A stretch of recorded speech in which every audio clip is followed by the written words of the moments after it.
So, and that information is being, once the process parameters is being optimized for a given material, for a given model, that information is being communicated to the certified AM machine person. Okay, we can't use any AM machine, any selective laser melting pot bed fusion process. No, it should be medically certified. So we have such kind of medically certified vendors who are having the medically certified pot bed fusion process machines. So this information is being communicated to them, so they manufacture the implant. So this is the overall the flow chart, and which I'm going to present as a case study, that is design to manufacturing of 3D printed cranial implant.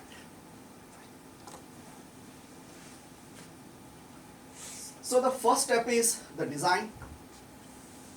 So in order to, and again I said, if you recollect in the previous slide, I mentioned that we try to follow the deep learning based approaches in order to design the implant. So in order to do such kind of design, we need the data. Where do we get the data? Okay, so we got the data for this application, for this case study. We got the data from the Auto Implant Challenge organizers related to this MICAI 2021.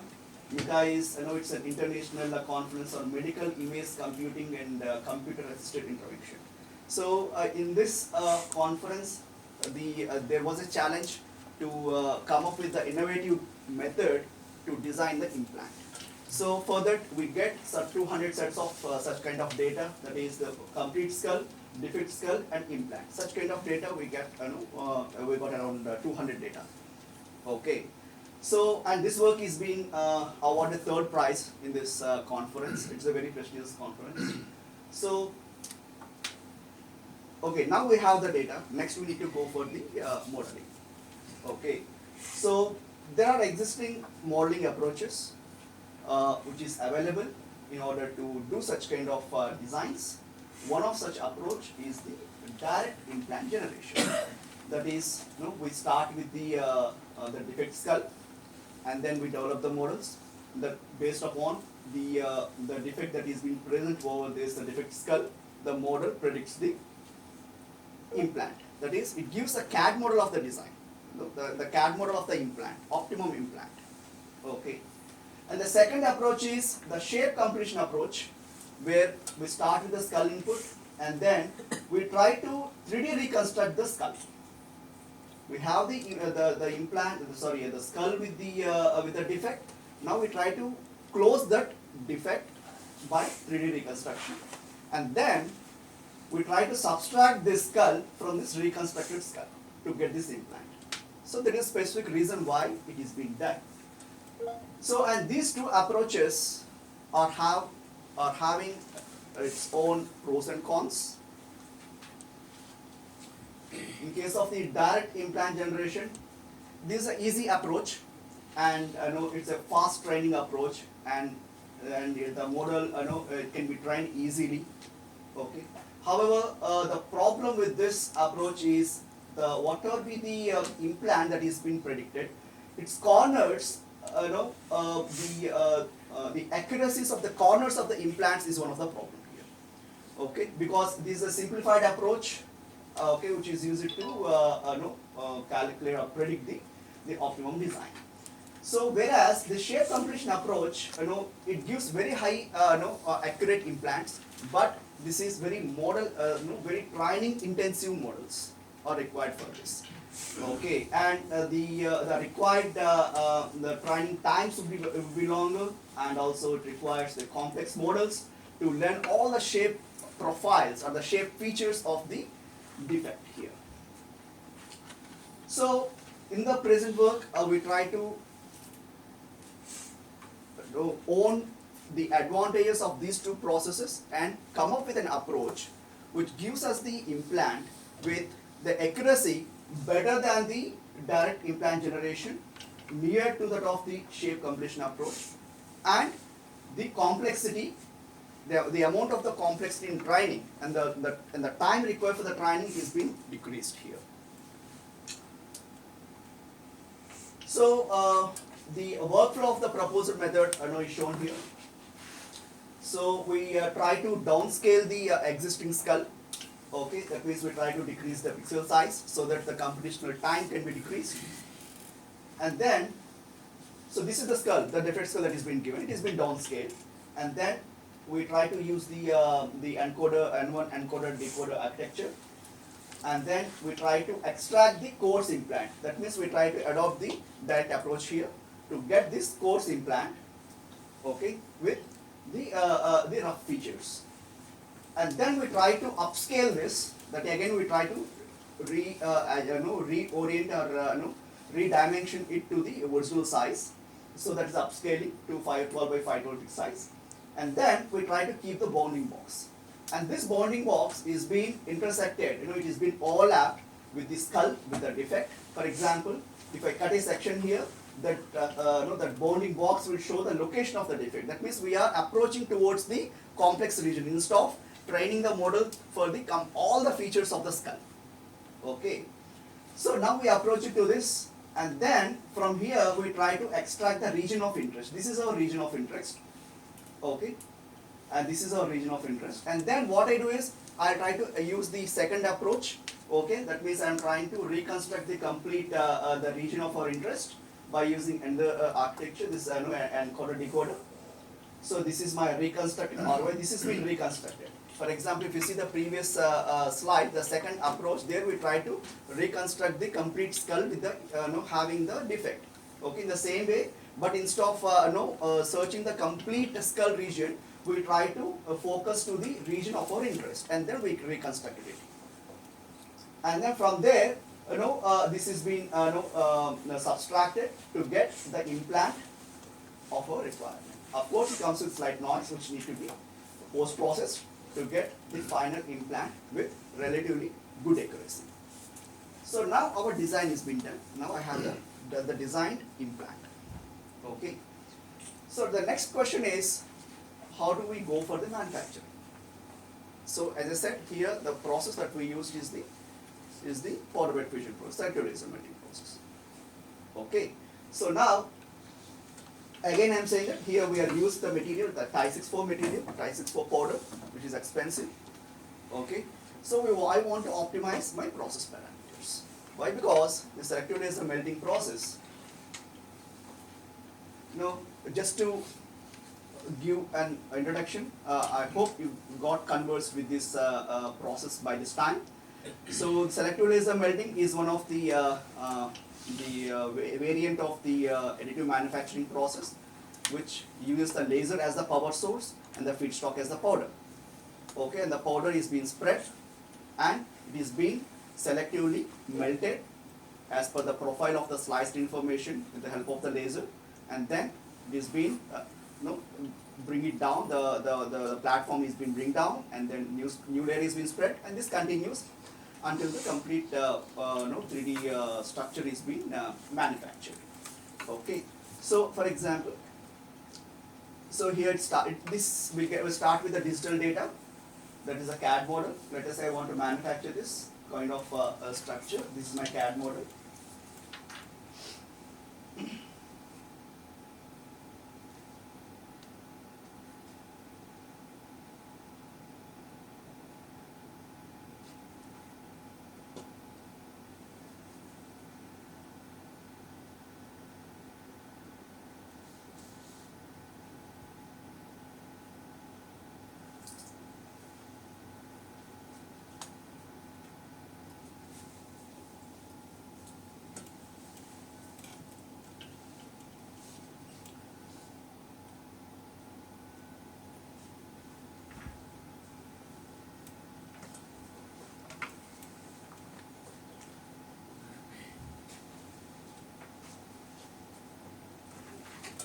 So it starts with a CAD model, and here we try to import it in the selected format, for example STL format, and then we try to slice it, and each sliced information, that is its coordinates, is being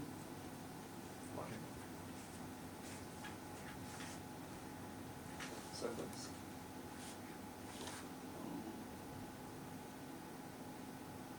Can you give me 1 minute? Let me restart this.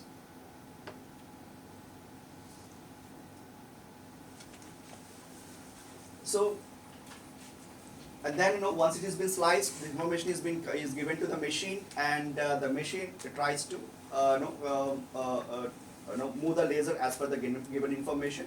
Before that, the laser is the powder is being spread over the platform, and then let us say the first slice is need to be melted. So accordingly, the laser melts the selective region of the spread powder. Okay, and then once it is been done, the platform is being brought down, and then the second layer is being spread, and again as per the second slice information, the laser melts the powder. So and the second layer that is being melted bonds with the first layer, and this continues until the 3D complete 3D object is being developed or manufactured. So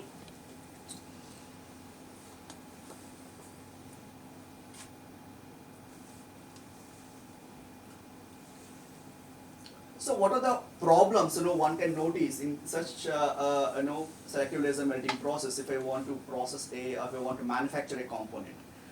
So one of the problem is the process is very transient process. In the sense here we are trying to melt a specific region of a big heat sink, right? The powder, it is having a powder, it is having platform. All these things act as a heat sink, right? And then we are trying to heat a specific region within that region, specific region within the powder, right?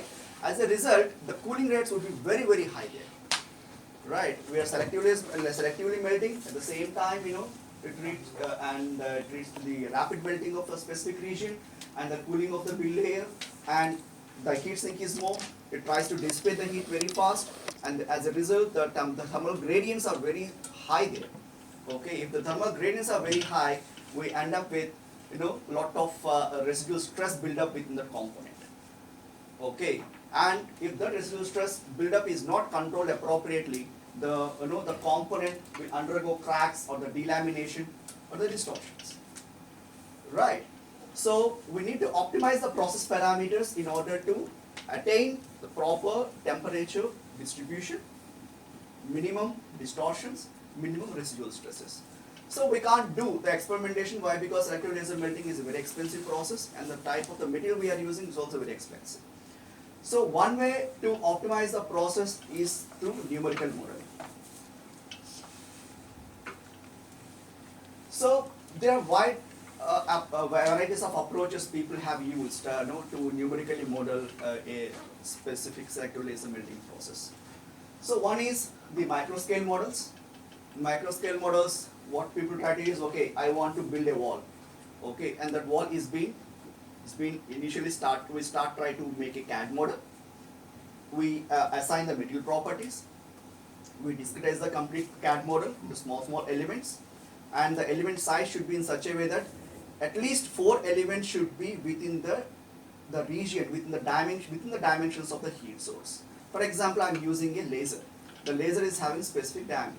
So while simulating the process, the discretized element should be minimum 4. It should be located within that laser diameter. Why? Because it needs to take the temperature gradients appropriately, so that we can simulate, understand the temperature distribution, calculate the temperature distribution close to the reality. Okay, within that heat source, the temperature gradients would be more. Okay, where the heat source coming in contact with the feedstock material, there the temperature gradients are very severe. Okay, in order to capture those temperature gradients, we need to have sufficient refined mesh there.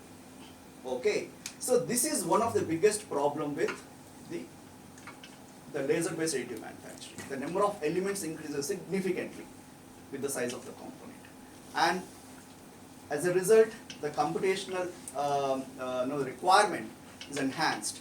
Okay, the amount of the time, the computational cost will be increased significantly.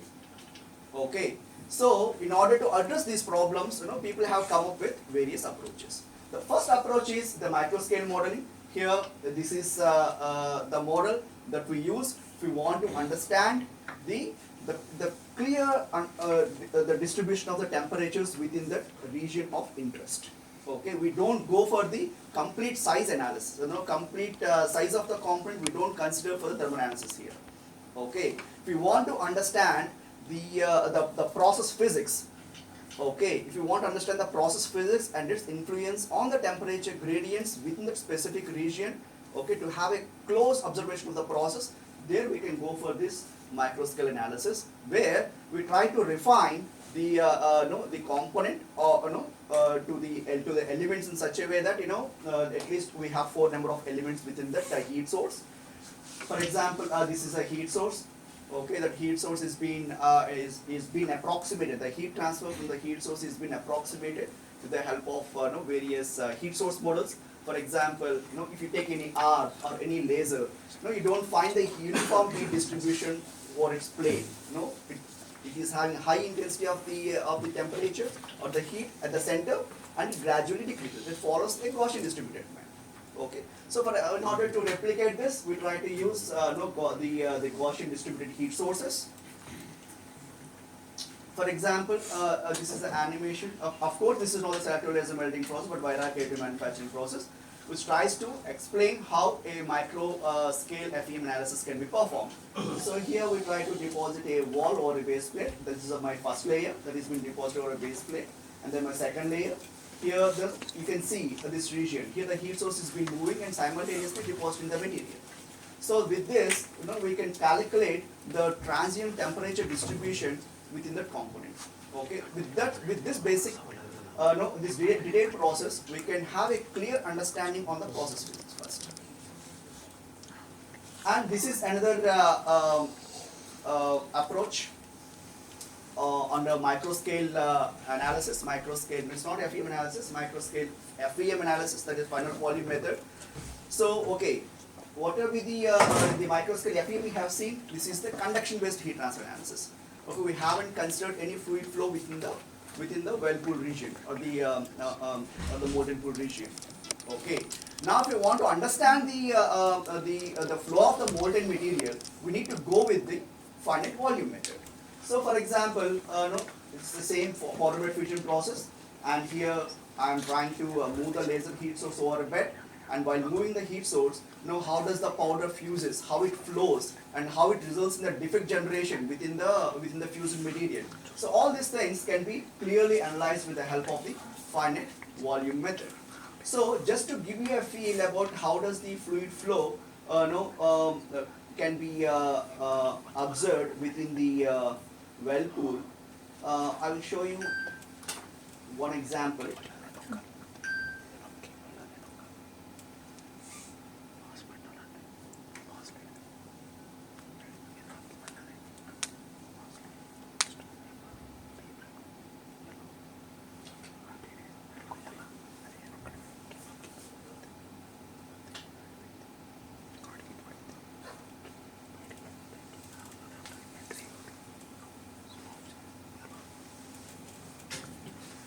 So just to give a feel, okay, in case of any finite volume method or finite element method, we need to solve certain governing equations along the boundary conditions. Okay, this boundary conditions defines what kind of heat source we are using, okay, to simulate the heat transfer towards the base plate. In case of finite volume methods or the fluid flow analysis, we need to solve various governing equations like like the mass conservation equation, that is the continuity equation, and the Navier-Stokes equation, and then the energy conservation equation, the volume of fluid equation, which is used to track the surface of the molten pool. Okay, and then appropriately, why? Because there the flow moves, right, and we are applying the source there. So we need to track the surface and appropriately apply the heat source there. Further, we use this finite volume method, finite VYF method, volume of fluid. And then we try to simulate a process by using specific process models. For example, in case of a laser or in case of a arc processing, we have a lot of body forces and the surface forces. Surface forces in the sense, okay, let us say the heat transfer from the arc. It is surface, it's a boundary condition, okay. And then we have the allodramatic force. And then we have the arc pressure or the laser pressure. Okay, and then we have the surface tension, because within the temperature gradient there is a variation in the surface tension, so that generates the surface tension gradient. As a result, the shear force is generated, which tries to flow the molten material, which have effect on the final bead generations.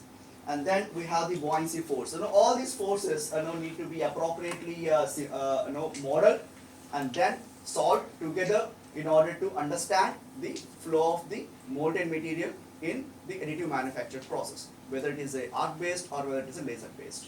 For example, this is just to give you a feel of the flow of the molten material. So this is an example of a welding process where we use try to simulate the tandem process. That is two arcs. Instead of single arc, two arcs move together, one after another in tandem. And we try to solve various governing equations with the boundary conditions and the process models appropriately, which helps in, let us say, here we try to visualize the flow at two sections. Let us say I took a section here along this line and a section here, transfers to the welding direction. So this is how the molten flow looks like. Okay, here we have the deposition from the two electrodes, that is the two droplets, and we are applying the pressures from the two arcs. As a result, and also we are trying to solve the various body forces, surface forces, and this results in this flow is the resultant of all these effects. Okay, and this helps in in estimating the profiles.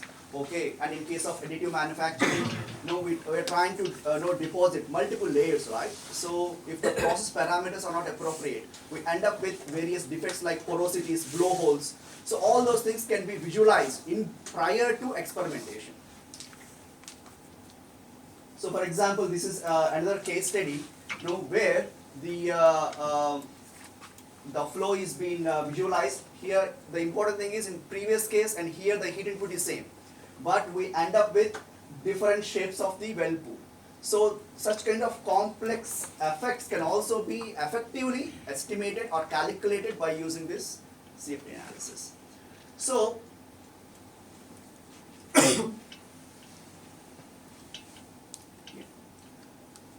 so this is how we try to visualize the flow of the molten material even in case of the fluid flow and the CFD analysis by using appropriate softwares or even own code. For example, this is a visualization of the powder that is being spread over a layer, and then we are moving the laser over the powder. And we can visualize how the molten pool is being formed, and is there any balling effect? Is there any improper melting of the powder that is being formed, that is being spread over the base plate, which in turn it results in the porosity, blowholes. All these things can be visualized and simulated, and which can be helpful in optimizing the process parameters for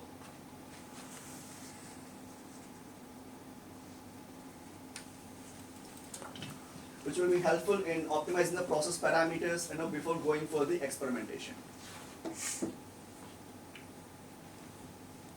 Sorry for this.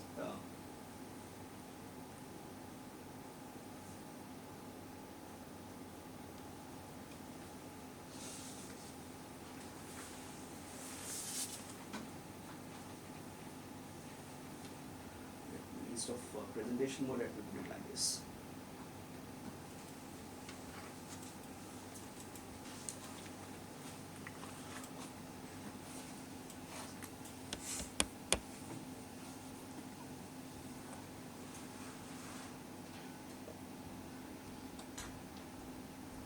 And the next approach people follow is the thermal mechanical modeling.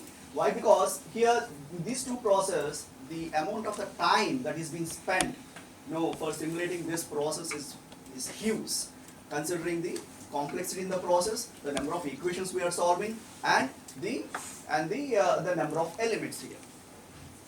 So people try to address this problem by starting with